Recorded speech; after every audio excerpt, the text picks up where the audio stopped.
Hello friends, I am the Anti-Terrorist. Thank you once again for your messages and your emails of support and for being part of the conversation. Now I do have a number of concerns about how the information I give you in this broadcast is going to be used. I don't want to enable criminals in our society to thwart justice, but I'm committed to protecting the innocents from what appears to be an explosion of police abuse. And in a case like this, I choose to protect the people. Now, I want to make it perfectly clear I'm not giving legal advice. I'm not a lawyer. So saying the anti-terrorist told me to do it isn't going to cut you any slack with the police. But I can give you my personal opinion. And I could say what I would do, or what other people have done in the past. If more people were to understand and exercise their rights at the appropriate times, we'd be a whole lot more successful at reining in the tyranny that we're all complaining about right now. Knowing your rights. Knowing what to say and who to say it to, and what not to say and who not to say it to. You see, the police use tactics. They capitalize on the fact that very few of us know our rights, because we were never taught them in the public indoctrination school system. Anything you know about your rights you either read in the papers, or you heard from friends or your uncle or your parents, but you certainly weren't told about your rights in school. Generally speaking, the average person in this country and in the United States is a constitutional illiterate, who has no idea what his or her rights are.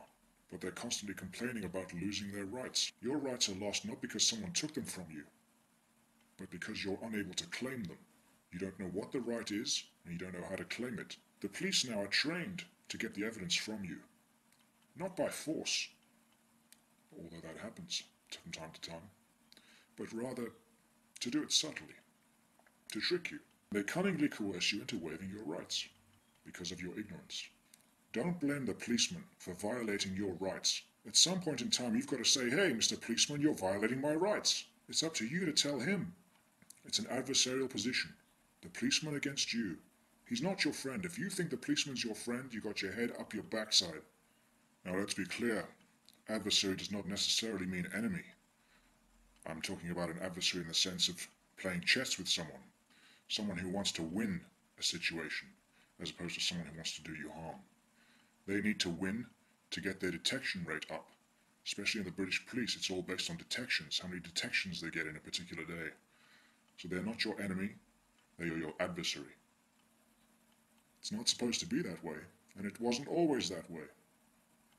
Back in the day, the policeman was our friend in a judicial system, a justice system.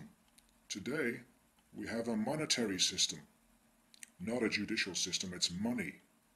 It's an adversarial system, and the policeman's job is to get the goods on you and convict you, so that we can fine you and make money. He's a revenue agent. Nothing more, nothing less. He's there to protect the claims window of the insurance industry. That's why he insists that you wear your seatbelt, and you have it fastened. Whether or not you wear a seatbelt doesn't make a rat's backside difference to me or you or anyone else, but it does to the insurance industry. And the policeman is out there to protect the insurance industry. He's not there to protect you. He doesn't care whether you wear your seatbelt or not. Now, if you're a policeman, you know you're a revenue agent. That's your job. Generate revenue.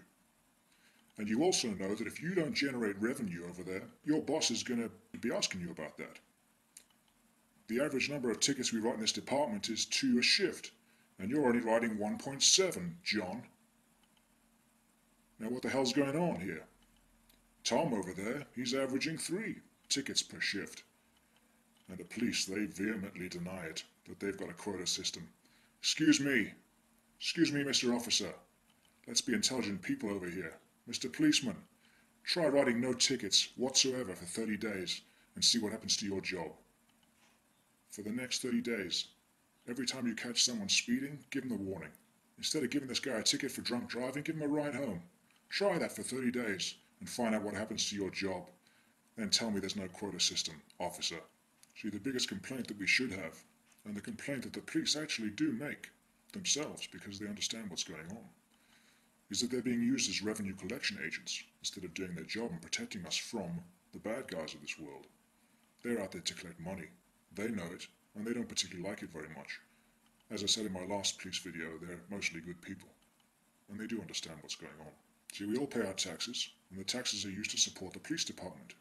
And we should not be depending on $5 million in fines here and there to balance out the city or county budget. And if we'd stop doing that, we'd find the police being more helpful and less adversarial. See, with this adversarial monetary system, the police haven't got time to deal with murderers, thieves, and rapists, because they're too busy dealing with seatbelts and traffic signs and driver's licenses, registration, and whether or not you got your proof of insurance. The victimless crimes that don't amount to anything in the world whatsoever. Don't have anything to do at all with protecting the health, safety, and welfare of the public. Now today, this is big business. And parking tickets and speeding tickets and police on the roads and enforcing the traffic laws. In some communities, it's the difference between bankruptcy and solvency. See, what we have here is a public that's irresponsible and a police force that's almost equally irresponsible. Dedicated, sincere, but definitely irresponsible. So how much does your government know about you, and how much do you want your government to know about you? The government doesn't have some agent walking around with a clipboard, following you around, taking down all the information about you. They don't do that. No one knows anything about you that you yourself haven't revealed by your own mouth or your own hand. All of the evidence that's ever going to be used against you will be furnished by you. The government seems to know just about everything about you. They want to know more. They want to go through your luggage. They want to go through your pockets. They want you to take your shoes off at the airport. These are called security steps to make you safe. And if you want to exercise your rights, then you have to keep your mouth shut. That's it. There's a golden rule when dealing with the police. Keep your mouth shut, don't say anything, and shut up. If you say nothing, nothing will be used against you. If you say something, something will be used against you. If you say a lot will be used against you. The more you talk, the more they have to use against you. And they tell you that very plainly. I mean, you have to be seriously mentally retarded to sit there and talk to a guy who says to you, he looks you right in the eyeballs and says, you have a right to remain silent, and anything you say will be taken down and used in evidence against you. Now, where were you going? Where are you coming from? What's your name, address, and telephone number, social security number? Are you married? How many kids have you got? When do you have sex with your wife? You've got to be absolutely crazy to answer any questions for a guy who tells you anything you say can and will be used in evidence against you in a court of law. But we just go right ahead and try and talk our way out of it. And all we're doing is digging a hole for ourselves that we can never get out of. Now, do you have to talk?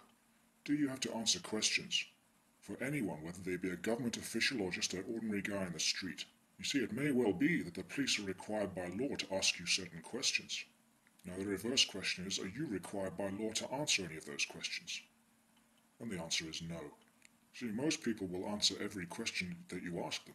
When you are talking to a police officer and they ask you questions, you answer them all. And the reason you answer them all is because you believe that you have to. You believe that there's nothing wrong with answering the question, and if I don't, they might arrest me. Most people think that they have some legal responsibility to talk to the police, but they don't. None. Zero.